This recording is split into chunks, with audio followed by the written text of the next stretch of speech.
할렐루야, 길 따라 말씀 따라 제 6번째 시간 성경 가이드 박성일 목사입니다. 오늘 창세기 21장부터 22장까지의 말씀을 보겠습니다.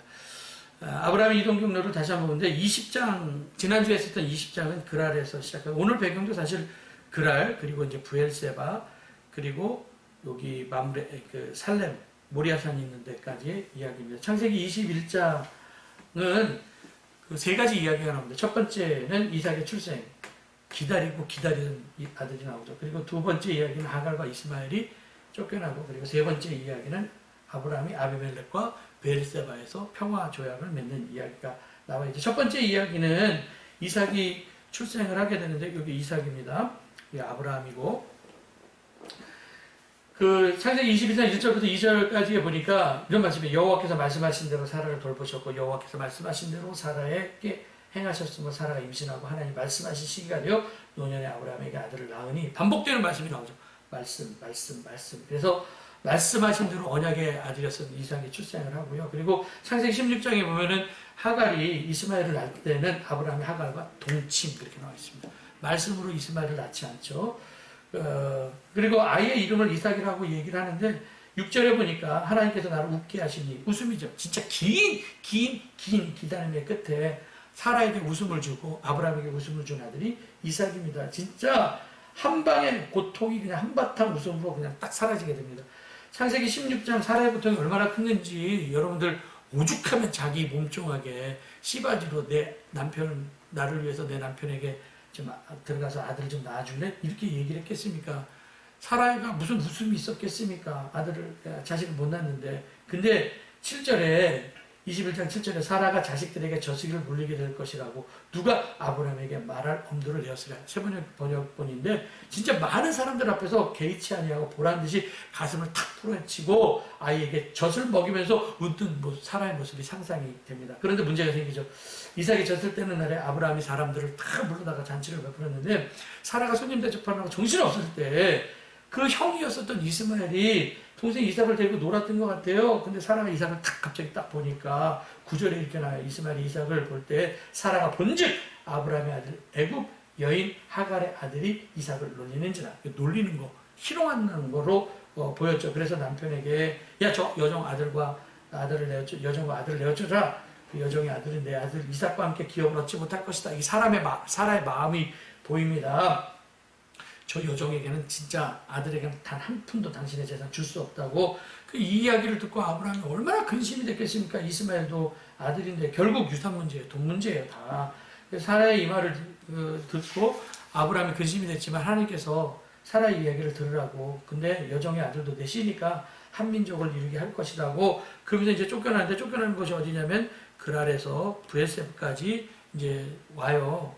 거의 이틀 정도 왔겠죠. 갈 때에 뭐예요? 여기다 이제 떡과 물을 한 가죽부대 하나를, 가죽부대 떡을 내고, 요건 이스마엘이고, 요즘 딱 보니까 사라가 보이죠? 요건 안겨 있는 거 보니까 이삭이겠죠? 요건 당연히 아브라함이겠죠? 이렇게 해서 이제 보내게 됩니다. 근데 가니까 이제 물이 다 떨어졌어요. 절망이죠. 아이는 물 달라고 목마르다고 난리를 칩니다. 아이가 죽는 거 차라리 보지 못해서. 그래서 지금 하갈이, 이스마엘이 지금 목말라 거의 쓰러져 있었을 때 막 우는 거예요. 아이도 울고 하갈도 울고. 그때 하나님의 천사가 딱 나타나서 두려워하지 말아라 얘기를 하죠. 아이를 일으켜 손을 붙들라. 그도 큰 민족을 일으킬 것이다. 하나님이 하갈의 눈을 딱 밝히셔서 샘물을 보게 하셔서 가죽부대에 물을 채우다가 그 아이에게 마시게 했고, 또 하나님께서 이스마엘에게도 복 주시죠. 너 강화에 거주하면서 활손한 자가 될 것이고, 그리고 또 하갈은 이스마엘에게 애굽 여자, 자기 나라 여자죠. 애굽 여자를 아내로 얻게 해서 하갈과 이스마엘에게도 하나님께서 은혜를 베푸셨다라고 하는 겁니다. 근데 저는요, 하갈의 입장을 한번 생각해 봤어요. 여주인 사라가 어느 날 자기를 부르더니, 야, 내가 아기를 낳지 못하니까 내 남편 위해서 아기를 낳아줘. 그렇게 얘기를 해. 내가 그 은혜 잊지 않을게. 사실 씨바지 한 것밖에 없습니다. 이 사람 자기가 아기를 낳고 싶어서 낳은 것도 아니고, 하갈의 의도와는 전혀 상관없이 여주인의 말에, 늙은 남자 주인의 침상에 들어가갖고 그냥 통치한 후에 이스마엘을 낳은 거거든요. 하갈은 꿈이 없었겠습니까? 좋아하는 남자 만나고 싶은 마음은 없었겠습니까? 그런데 그렇게 임신을 해줬는데, 아기를 낳아줬는데, 임신하자마자 여주인의 태도가 달랐어요. 뭐 이해는 갑니다. 자기는 아기를 못 낳는데 뭐 배불러서 다니니까 얼마나 핍박을 했겠습니까? 그래서 창세기 16장에 보면은 핍박에 견디다 못해갖고 광야로 도망치죠. 어디로 도망치죠? 부엘라 헤로이라고 도망을 칩니다. 하나님께서 살피셨다라고 하는 그런 뜻이죠. 이런 억울한 일이 어디 있습니까? 임신했으면 보상을 해줘야죠. 핍박을 엄청나게 받아도 근데 그래도 여주인에게 받은 상처가 있지만 자기가 낳은 아들이 이스마엘이 아브라함에게 사랑을 받으면서 사는 모습을 보면서 위로 받으면서 하루하루를 살았는데 14년의 세월이 그렇게 흘렀는데 근데 아이를 낳지 못할 것 같았던 사라가 임신을 하고요. 아들 낳았습니다. 모든 관심이 이스마엘에게서 이삭에게도 쏟아집니다. 잔치도 베풀었습니다. 그런데 지금은 메마른 광야로 쫓겨났어요. 억울할 것 같아요. 하갈의 입장에 생각해 보는데 그러니까 울음밖에 소리가 들려서 한쪽에서는 막 웃었고 한쪽에서는 막 울었고 근데 하나님께서는 그 울음소리를 들으셨다라는 거예요. 그래서 이제 브엘세바로 이제 어쨌든 가는데 이 브엘세바의 배경이 되는 게 여기서 또 아브라함이 그랄의 왕이었었던 뭐 그랄이라고 하는 것은 블레셋 땅이죠. 이쪽 다 그랄의 왕이었었던 아비멜렉이 아브라함을 찾아와서 얘기를 합니다. 네가 하는 것을 보니까 하나님께서 당신과 함께하는 것을 봤다. 그러면서 우리 계약을 맺자, 평화 조약을 맺자. 그래서 그 둘이 브엘세바에서 암양 새끼 몇 마리, 7마리를 주고 이제 우물판 친구로 서로 삼고 서로 맹세를 하고 그것을 이름을 맹세의 우물 혹은 7개의 우물이라고 하는 브엘세바라고 이름을 짓게 되죠. 그리고 그것을 기념하기 위해서 아브라함이 나무 하나를 심는데 그 나무 이름이 에셀나무입니다. 거기서 하나님의 이름을 부르고 아브라함이 그곳에 잠시 거주했다라고 나와 있습니다. 에셀나무 가뭄에서도 견디는 나무인데 위로 올라갈 때 여기 에셀나무예요. 한 10m 정도까지 자라게 되고요. 잎이 굉장히 가늘합니다. 원래는 사막 지역에서 나오는 모든 나무들은 잎이 다 가늘어요. 물을 잘 못 받아들이기 때문에 이게 더 가늘어지면 가시가 되는 거예요. 이 에셀나무는 굉장히 유명한 나무예요. 견디는 나무죠. 가뭄 가운데에서도.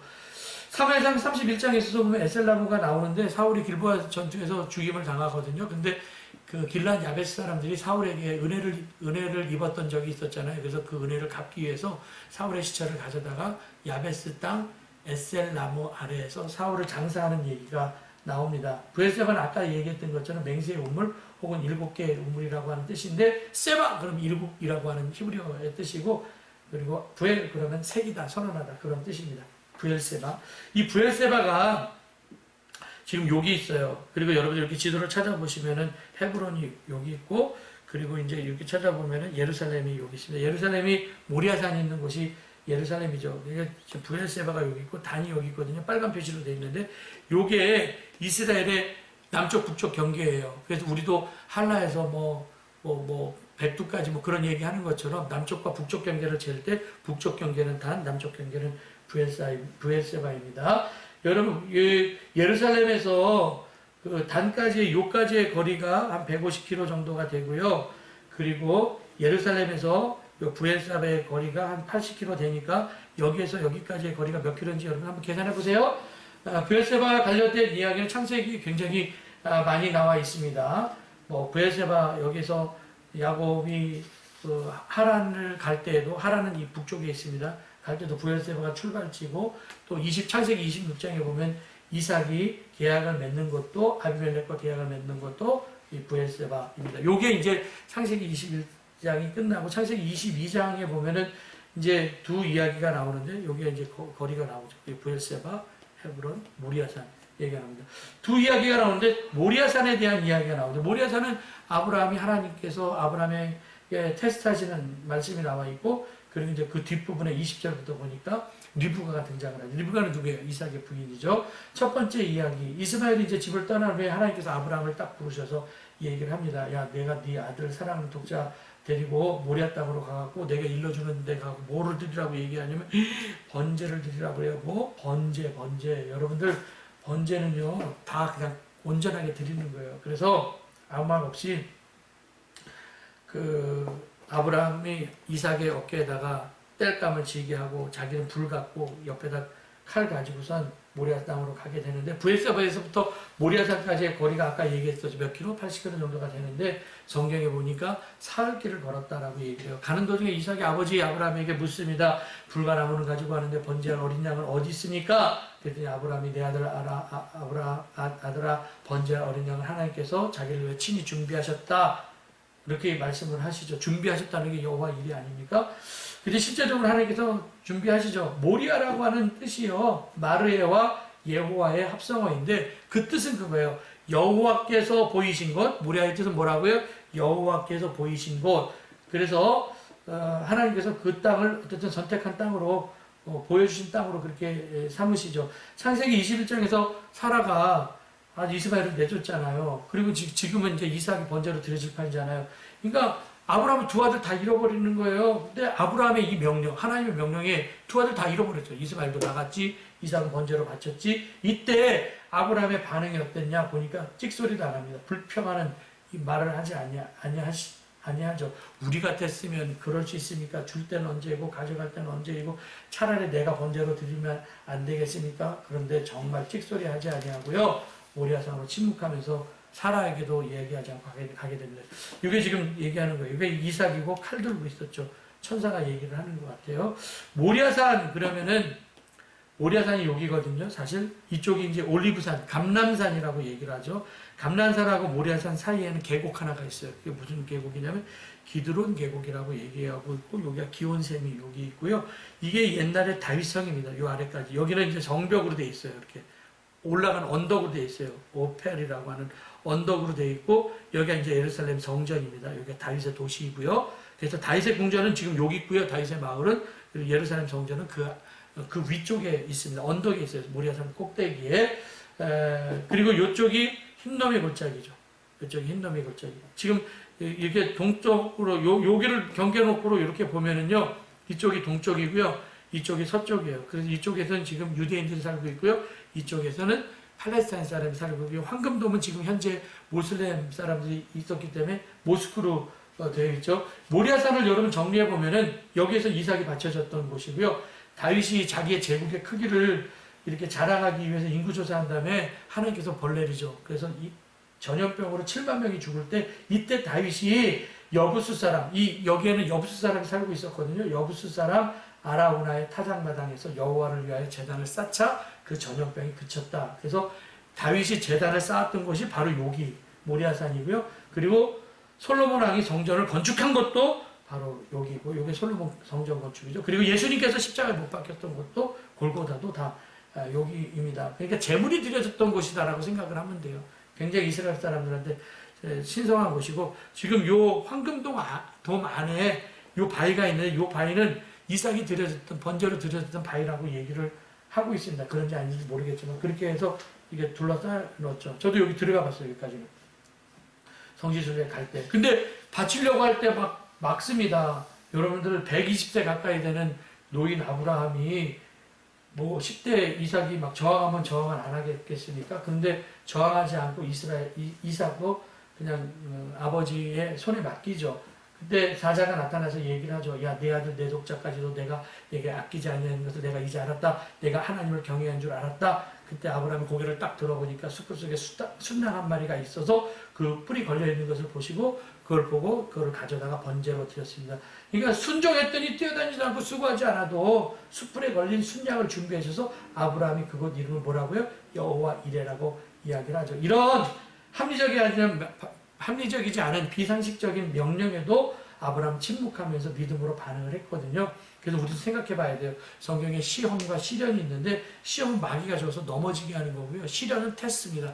하나님께서 시련을 통하여서 우리의 수준을 높아지게 하는 거기 때문에 하나님께서 우리에게 주신 테스트가 있으면 잘 통과해야지.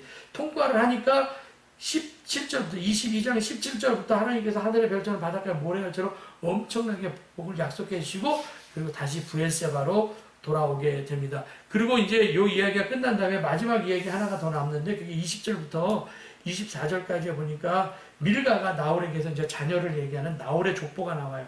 나홀의 족보가 나오는데 나홀은 아브라함의 동생이죠. 아브라함이 가나안으로 오기 전에 하란에 거했을 때 아브라함과 롯만 가나안으로 오고 나홀은 하란 땅에 머물렀죠. 그때 나홀이 갑자기 이렇게 나온 게 아니라 나홀의 가문에서 하나님의 언약을 계속적으로 이어나갈 이삭의 부인이었었던 리브가가 소개되는 하란이 여기거든요. 그래서 이제 부엘세바가 여기죠. 그래서 여기 하란에서 나오는데 부두엘을 낳고 부두엘이 리브가 라반을 낳는데 리브가는 후에 이삭의 아내가 되었고요. 그리고 언약을 이을 에서와 야곱을 낳고요. 또 나중에 야곱이 라반에게서 낳은 두 딸이었었던 라헬과 레아를 낳는 것까지 이제 소급이 되는 것으로 끝이 나고 있습니다. 오늘은 여기까지만 여러분들 말씀을 드리겠습니다. 그러면 여러분들 오늘 돌발 퀴즈. 이스라엘은 남쪽 경계가 부엘세바이고 북쪽 경계가 단입니다. 부엘세바에서 단까지의 거리, 아까 제가 완전한 거리는 얘기하지 않았는데 그 이스라엘 예루살렘에서 단까지의 거리, 예루살렘에서 부엘세바의 거리를 합치면은 단에서 부엘세바까지의 거리가 나와 있죠. 주관식입니다. 약 몇 킬로일지 여러분 주관식으로 아시는 분들은 그 더해 갖고 쓰시면 되겠습니다. 먼저 올리시는 분은 상품을 드릴 테니까 기억하시고 여러분 답 올려주시기 바랍니다. 그러면은 다음 주에 뵙겠습니다. 안녕.